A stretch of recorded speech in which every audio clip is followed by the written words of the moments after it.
रविवार सकाळी डोंबिवलीसाठी बस पकडली आणि बसमध्ये दस्तूरखुद 2 स्टार तिकीट तपासायला. स्टेशनहून तिकीट घेतले आणि निघालो मी बोरिवलीला. मुंबईच्या भाऊगर्दीत एक होत मी पोचलो शेवटी एकदाचा बोरिवलीला. आणि तिथे सोबत होते अशोका वॉरियर्सचे अध्यक्ष आयुष्यमान अनिल जाधव सर.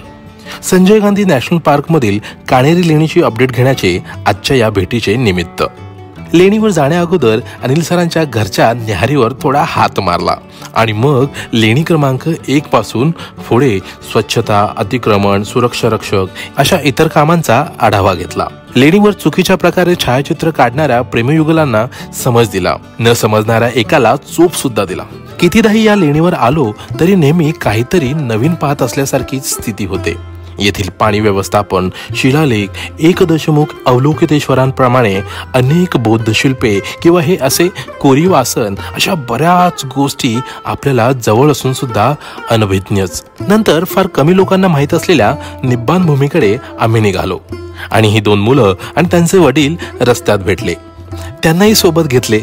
अवघड वाट उतरत आम्ही निब्बाण भूमीवर पोहोचलो. नेहमीप्रमाणे व्याघ्रपंजांच्या ठशांचे दर्शन घडले.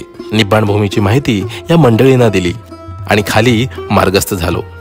खाली येऊन ASIचे अधिकारी लोंढे सरांकडून अनिल सरांनी प्रलंबित कामाची माहिती घेतली. निब्बाण भूमीच्या कामाची चर्चा झाली आणि मग ही सगळी अपडेट घेऊन तेथून लेणीचा निरोप घेतला.